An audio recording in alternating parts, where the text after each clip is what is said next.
Step 10. We continued to take personal inventory, and when we were wrong, promptly admitted it. We take a few deep breaths and make ourselves comfortable. We make all necessary adjustments and close our eyes. With each breath, we feel ourselves starting to relax. We include everything that we are thinking, feeling, and experiencing.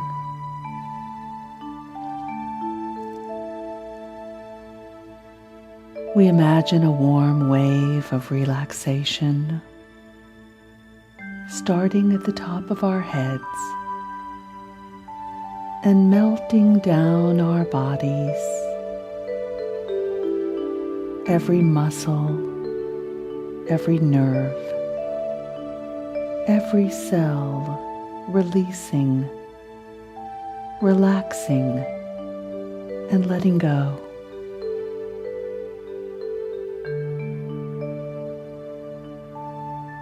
We imagine that any stress, tension, or frustration moves right out of our fingertips and right out of our toes. We breathe in a connection to our higher power and breathe out any thoughts that separate us from that connection. Because, friends, these thoughts are truly our only separation.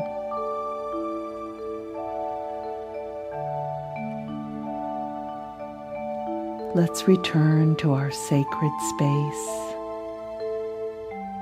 the place that we created in nature or in our own special room. We allow this space to be sacred and inviting as we journey deeper within.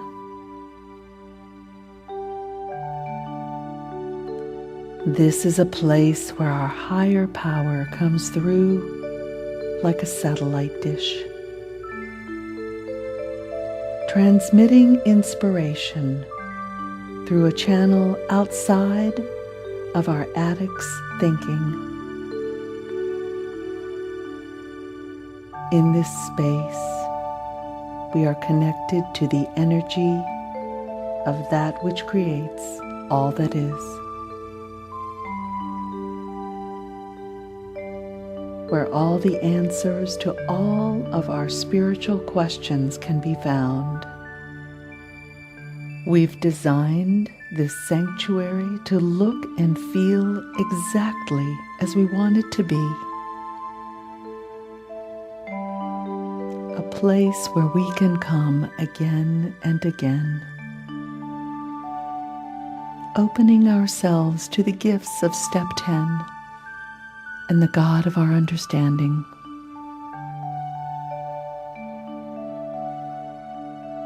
Our lives have changed beyond our expectations from working steps 1 through 9.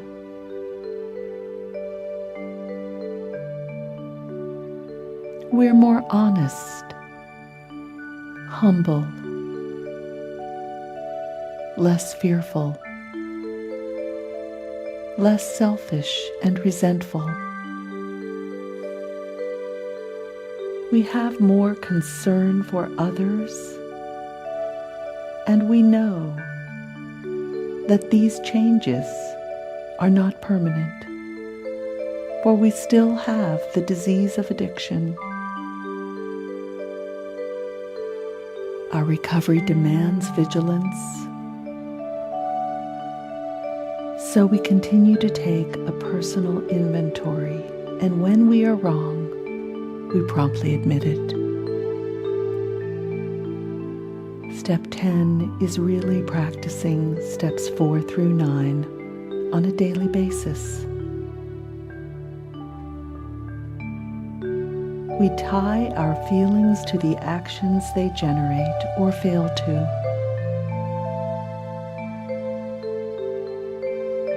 If we're indulging in our impulses and acting on our character defects,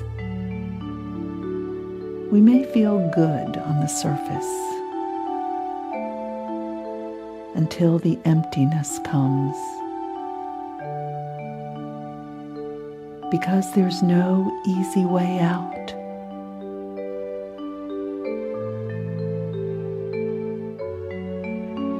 The 10th step keeps us aware and not acting out any extremes. Now we see old patterns emerging when we're hurt or angry, but our recovery can propel us forward into self-respect. Or we can allow the disease to drag us into a thick fog of depression and resentment. It's how we respond to our feelings.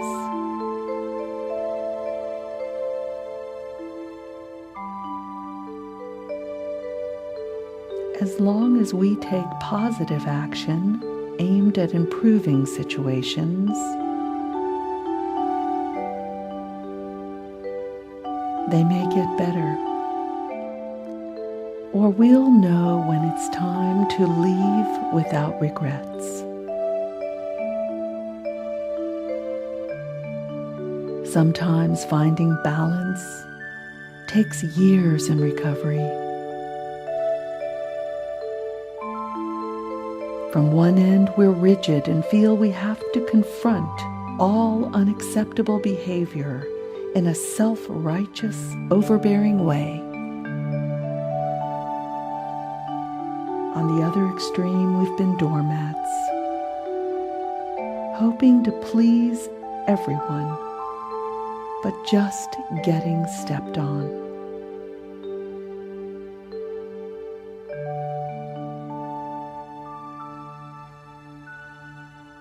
In this case, we've become immature and belligerent, not assertive.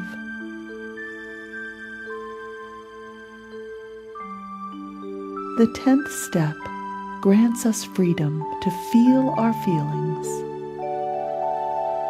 but then we have to promptly admit our wrongs.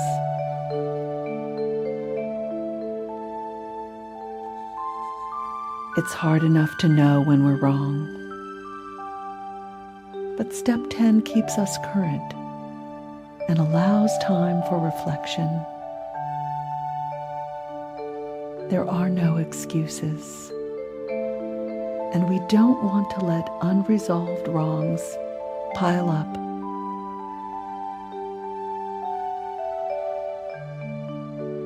We internalize spiritual principles by taking time daily for our inventory. We notice right away when we're headed in the wrong direction.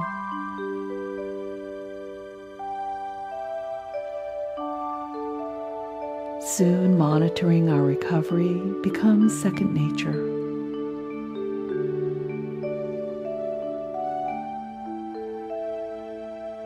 What are we doing differently now as a result of working this step?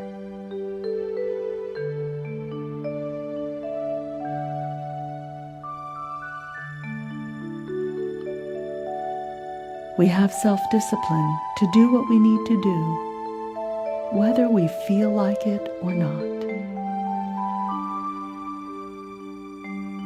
We go to meetings, call our sponsor, do service.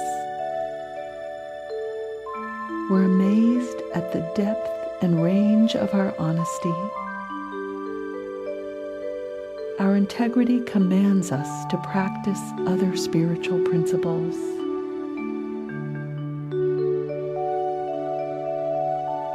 The more we take a personal inventory,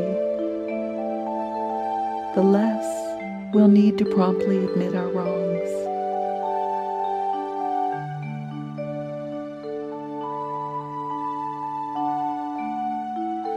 Have we noticed how the 10th step helps us live in the present?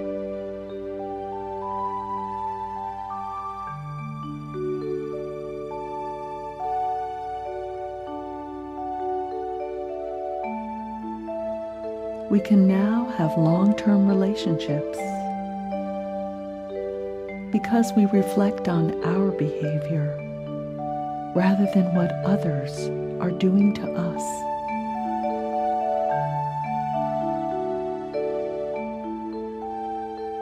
We feel whole and valued, not inferior, when we admit our wrongs. We create the kind of life we've always wanted.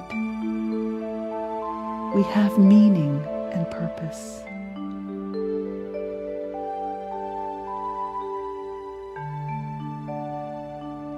We see how our example, how our lifestyle can help the sick and suffering addict.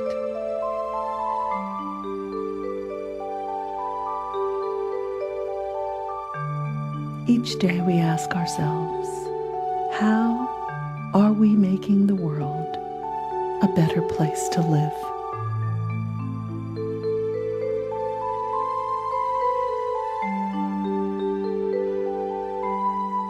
And now, as we return to the present,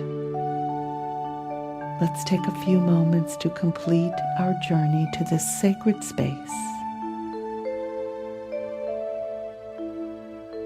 knowing that each time we return here, we will be off on our own private journey with our higher power and the steps.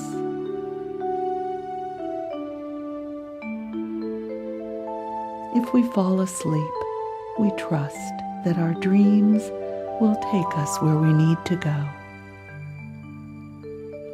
to find out exactly what we need to know.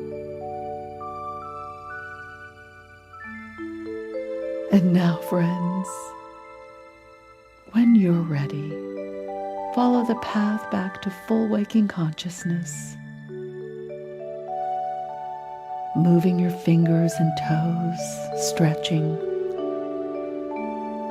And when you open your eyes, feeling refreshed, rejuvenated, and grateful for taking this spiritual journey through step 10. And so it is. God blesses us now.